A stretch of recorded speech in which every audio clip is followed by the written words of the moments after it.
So for our next session here, we're going to talk about doing A-frame. First, we're going to set up our receiver, and then we will turn on our transmitter. So we've got the piece of 500 cable that we've located. We've done some measurements on the distance of it and located it, and now we're going to use the A-frame to pinpoint exactly where a fault is.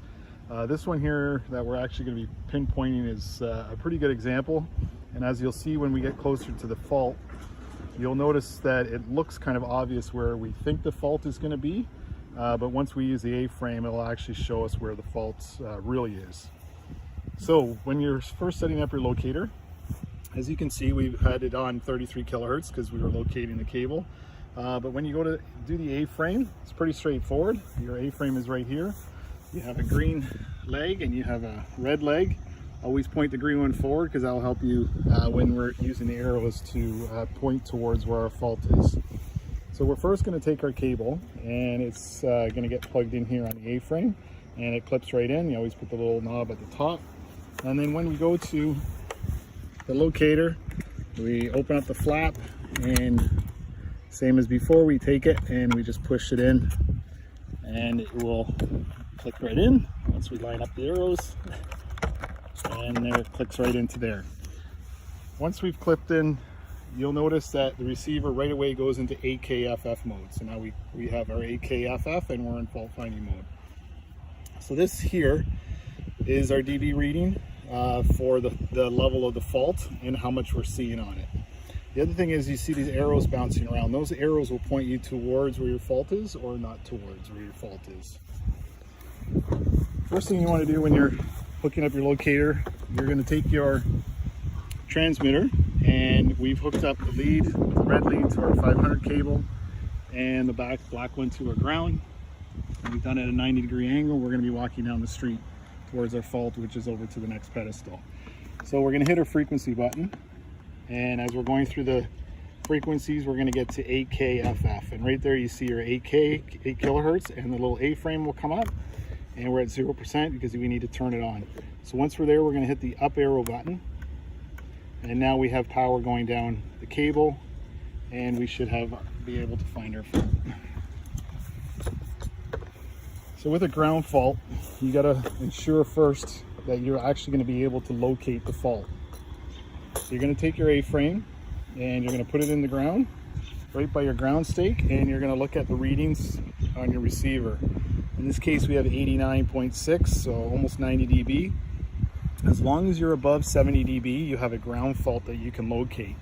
Obviously, when some cables have faults, you're not going to be able to locate it because they're not shorted to ground. So in those instances, it will not work. So you have to go through this procedure before you do any A-framing to ensure that you will actually be able to find your fault. So without verifying it by going to your ground stake and seeing what your level is, which again should be above 70 dB. If it's below 70 dB, you're probably going to have a hard time finding it. If you're above 70 dB, you should be able to find it. Once we verified at the ground stake, we're going to now start going along and verifying that we're going towards our cable. You're going to take your A-frame, you're going to push it into the ground, and we've had lots of rain the last few days, so that really helps as well. And as you can see, the arrow is pointing forward, which means we're going towards our cable fault. The key here is looking at your level again. So now we're at 26, 24 dB, and as we get closer to the fault, that number will slowly but surely come up. So we're going to keep walking and going towards where our fault is. Come up to a driveway just to verify again that we're actually increasing in strength and we're going towards our fault. As you can see, we're now at just around 30 dB, but the arrow is still pointing forward, so now we know we're starting to get closer and closer to our fault. So as we continue to walk along, we're getting closer. We come up to our next driveway, and in this case you can see just ahead of us there's a pit that's been dug for a water line, and we're starting to get higher readings on our receiver. We look down, we're now at 63 dB, and it's pointing towards our fault. So we're guessing and taking an educated guess that that's probably where our fault is. We've TDR'd the cable, we know our fault is in this general area. So we're going to keep going closer. And as we come up to the driveway, I'm going to push it in again just to verify that as we go across. And again, you see that the dB value is starting to come up, and we're still pointing at our problem. So now as you get to the driveway here, we can just do a quick check just to make sure. It's obviously going to come down because we don't have a very good ground, but we're still pointing towards our fault, and we've got a level reading of 35, which we should see because again, we're not in the grass, so we're not getting a very good connection.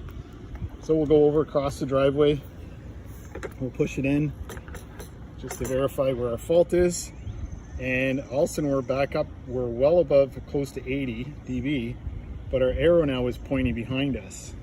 So we've taken an educated guess. We thought this is where our fault would be, but in reality, the A-frame is correct, and it's telling us that our fault is behind us. So I'm just going to turn the A-frame around and point towards the driveway just to make sure that it's still doing what it's supposed to do. And sure enough, now it's pointing back towards the driveway. So we've just used the A-frame. We probably would have dug up right behind us, but the A-frame showed us where our actual fault is, which is in the driveway. So now we don't know exactly, and we're probably not going to dig up the driveway, but just to verify that we've crossed our fault, we can actually now work our way across the driveway. So we're still pointing forward, and I'll move a little bit more. And as you start to see, all of a sudden our arrow flipped as we went over our fault. We're just going to back it up, and now it flips back the other way. So we know our fault is looking like it's about 3 feet from the edge of the driveway. Probably a few years ago when this driveway was put in and hit the cables. So, and then we can verify at 90 degree. We'll do the same thing, and our dB reading is very low, but it's still pointing toward the fault. We'll come back towards our fault, and as we get closer to where the cable is, once we cross over, we'll see that arrow flip backwards and point back towards our fault. So we know right here, right below our locate, right on our green arrow, is where we have our fault, and that's exactly where we should be digging. So keeping in mind a couple of things when you're doing this: verify what your dB readings are at the ground stake to ensure you have above 70 dB, and make sure you keep going along the cable and using the arrow to point backwards or forwards to your fault. It will show you exactly where your fault is, and you should not have any issue. Once you verify that you actually have a ground fault, you should always be able to pinpoint exactly where your fault is, so you don't have to do any extra digging.